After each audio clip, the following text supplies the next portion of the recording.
Hey guys, welcome back to The Mortgage Mindset. The Mortgage Mindset is a series where we bring on leaders in our industry who show us all of the tips and tricks that they've implemented into their business to become successful and to become leaders in our industry.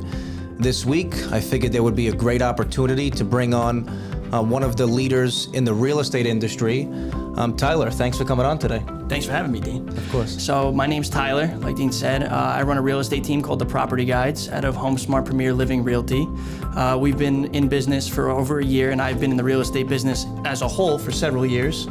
And I love it. It's been a lot of fun. Of course, one of the things that I wanted to speak about today on this series was why it's so important to build relationships in our industry, with like-minded individuals. And I thought that, having you come on the show because, from the minute that I met you, I saw that, you had the drive and the work ethic and all of the qualities to be successful in the real estate business. And that was somebody who, on the mortgage end of things, I wanted to align myself with. And I think that's kind of, how we started our relationship. We didn't really know each other very much. We tested each other out just like anybody would do in our business. And, obviously once we got a few transactions under our belt and we realized we know some of the same mutual people, we clicked, and I think we built a great relationship, from there. 100%. And, obviously going forward, I wish the same, of course. 100%. Yeah, I think like-minded is a really good term for it, because not a lot of people want a call at 9 o'clock like, hey Dean, I need an estimated payment for a client. Yeah, of course. A lot of people don't like that. So, I think that because we have that same pace of we're always on the clock, it's allowed us to mesh well together. 100%. A lot of people especially the last year or so, in our business, where a lot of the real estate agents, a lot of the loan officers, which we're starting to see, have got out of the business because they've, had struggles, which, obviously depending on your personal situation, that's how you'll have to gauge if you can, I guess, stay in this business through the challenging times, because, no matter what anybody says, there's always the other side of it. The people that I've been in business with for several years now have seen these, and even myself have seen these cycles, where, it's a buyer's market, it's a seller's market, the rates are up, the rates are down. And aside from all of that, again, aligning yourself with the right people on all ends of the transaction, whether it be the real estate end or the mortgage end or an attorney, a title company, no matter what the case may be, if you know that you have a good team, during that transaction, it makes it much easier, not only for all of us, but for the consumer, which is the most important thing, of course. Right. You always have to have the right mindset, whether you're in our business or you're a consumer. If you start to get negged out by all of the media, that we see, which I think now that a lot of people are actually on social media, sometimes I guess the wrong message might come off and people get turned off from buying a home or whatever the case may be. But if, again, you're with the right team of people who are there to not only give you advice, and like I said in the beginning, the tips and tricks that, they used in their lives to, whether it's buy their first house or grow their business, if you align yourself with those people, the recipe for success, I think, becomes much easier. 100%, 100%. So, you're only as good as your team. We've met how many Exactly. people in the business that are extremely successful that say those words constantly. Yeah, of course. So. And even, I've worked with other real estate agents that, I get them on the phone and, they could be a Nassau County agent, and I tell them I have a property in Suffolk County, 14 miles away. And, for whatever reason, it's like they're doing us a favor. Yeah.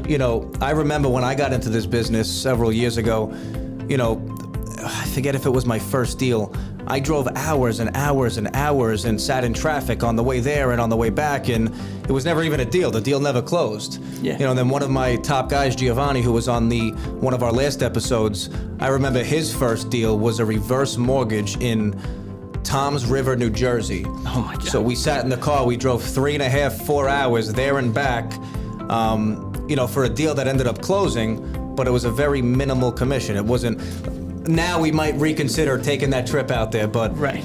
that's what we do for our clients. Yeah. And, knowing that you're on my side when you deal with my clients and I refer you business, having that peace of mind, knowing that they're going to be taken care of, whether it's at the end of the transaction, you've given credits to buy people stoves and couches, and, Listen. I've seen you do some very Can't respectable move into a things. house without a stove. I've seen you do some very need to cook dinner, respectable things to get deals closed, and just like us, sometimes you get to the end of a transaction and, the borrower's short to close, they don't have enough money, whatever the case may be, we find a way to get it done. Yeah. Always. A lot of 100%. people in our business will count their money, they count the commission before they close their I think- deal. I think when we care about our clients. Exactly, and I We think care in about our industry clients. we see a lot of almost dehumanization of with words like, oh, I don't want to drive 14 miles for this lead. You know what I mean? Like, it's a person with a name. You know what I mean? Like, what do you mean you don't want to drive 14 miles for a lead? They're taking time out of their day to go see a house. Of course. For that they want to buy. That's the biggest purchase of a lot of people's lives is their house. So that people don't want to take a drive to another county to me is outrageous. Doesn't make any sense. And even like yourself and like myself, as young gentlemen who have actually invested in some real estate ourselves, we see firsthand, even being in the business and being consumers on our own, that it's a challenging and stressful process sometimes. God, yeah. So if they have an agent or a loan officer or an attorney who is not keeping the pressure down, keeping the nerves down for that client, just forget it. There's no reason to even try to work with those people, because we need to be the people that take all the pressure off. Right. That client comes to us with questions or concerns, or they want to go see 5 houses. Yeah, it might be not so accommodating for us if we don't know if it's a deal in the Right. beginning, Right. but we don't operate that way. No. I know that when I hand you a person or I refer you to one of my clients, whether they want to see a house in Brooklyn, in Queens, in Staten, no matter where it is, you're there and you accommodate, those people, and that's why I have one of the reasons why I have so much respect for you in this business. I appreciate because you'll do whatever it takes to help these clients, accomplish their goals. And I think what you said is perfect, which is something I think that I've learned from dealing with you, is being the voice of calm and even-tempered, even when things might not be going your way on a deal. Yeah. That these people, you've been here before. Yeah. A lot of them haven't. Exactly. So you have to come Exactly. with that experience. And they love that. They like that Right. you have that experience. Right. I relate to those people, on a course. personal level. I know you always go the extra mile, for all of your clients, from the business that we've done, from the other loan officers that I know who have done business with you. I've always heard nothing but great things about you on the transactions. Appreciate that.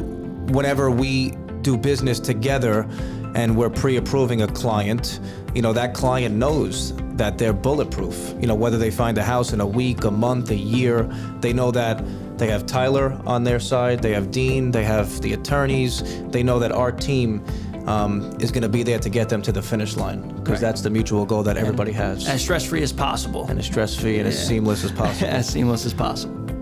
So speaking about the tips and tricks that you need to become successful in the real estate business, whether it's on the mortgage end or on the real estate side of things, again, coming from personal experience, which you've had and I've had myself with investing in real estate, why don't you speak a little bit about why it's so important firsthand, when dealing with a client, for them to know that you've gone through it yourself, and that you're there for them, until they get from start to finish. Yeah. Well, I think it's very hard to be in this industry having not done it yourself. I mean, I'm not saying you can't do it, but Of course. I think you need to be in there to really feel that how, the pressure. Like you said, Yeah, of you're course. on a time clock, you're buying a $500,000 house on Long Island, Yeah. which is most houses, Right. and I think you need to be, you should at least be near it at least once, Yeah. before I feel like you can really put yourself in their shoes, Of course, because even like on my end, I've been doing loans for a long time, and whenever I do or whenever somebody does a loan for me, and I'm buying a house, there's always something that comes up during that transaction that I'm like, I don't even understand what this means. Like, I do this every day of my life, and the fact that I'm going through this hurdle or this challenge, and even though I know we're going to overcome it, because that's what we do. We overcome all of the challenges we typically go through.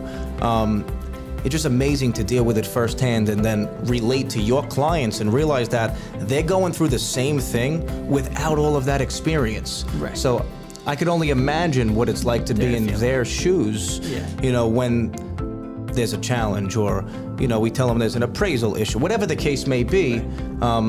Again, that's why it goes back to, it being so important to have a great team of people.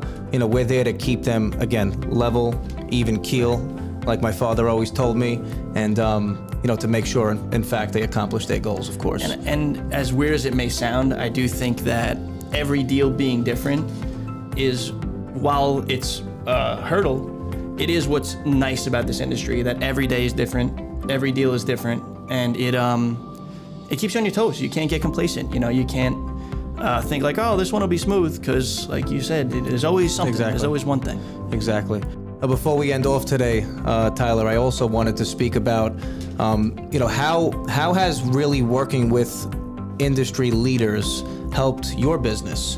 Not just me, I'd like to think I'm an industry leader, but how has putting yourself around successful people in this business and you being around, again, leaders in our industry, how has that helped you grow and be successful in the real estate business? Absolutely, Dean. So, in the past, when I didn't find my team, when I was still looking around at, different loan officers, different attorneys, whatever, I found myself having to field a lot of questions and phone calls that I really didn't feel comfortable with. People call me like, hey, I can't get the loan officer on the phone, and I have questions about this, and this, and I'm like, I'm not your loan officer. I'm not qualified to answer that. But they want to hear somebody, Of course. So they just call me, which I don't blame them. I would do the same thing. A lot of people think they always have to start with the realtor on the transaction. Right. But we realize once we obviously speak to those people, it starts with the loan officer, of course, making sure And I they don't mind don't. when they call me. If I'm ever working with you, you can call me 1,000 times. But I'm just, I can't answer the question. No, there should be a loan officer on the other end of the transaction. Exactly. That they shouldn't be calling you. They know if they're dealing with myself or my team or, somebody who understands what you have to do to keep a borrower comfortable throughout the process, they shouldn't be calling your phone. They know that if there's a challenge with the loan, if they have questions, they're calling me. Yeah, and I won't get that phone call like, hey, can't get them on the phone, you know what I mean? I already know that their questions are answered. It allows me to do my job better because I don't spend time fielding phone calls that I can't help a client with anyway. Same thing on the attorney end. You know what I mean? It's very common with, for your realtors out there when you can't get the attorney on the phone. I've been lucky enough to get attorneys that they answer the phone for me, which has helped me and helped my clients tremendously. Yeah, of course. No, that's great to hear, and I appreciate that, of course, and vice versa. You with my clients, I know that when I refer you to somebody, that my phone's not going to ring saying, where's Tyler, or we were supposed to see this house on this date, and he didn't call me.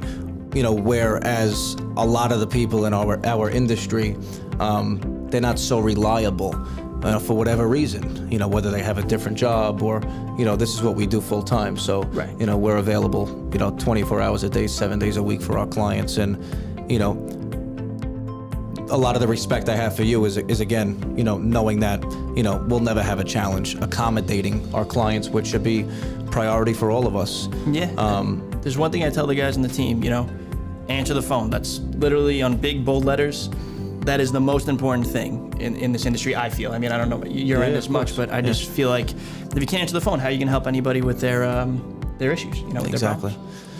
Yeah, so thanks for coming on today, Tyler. Thanks for having me. I really appreciate you taking the time to, give some of your insight and, some of the tips and tricks that have made you successful. And I look forward to the future of us doing business together, and, hopefully we could do this again, real definitely. soon. I'd love to come back on. Of course. Anytime. Thanks again, guys.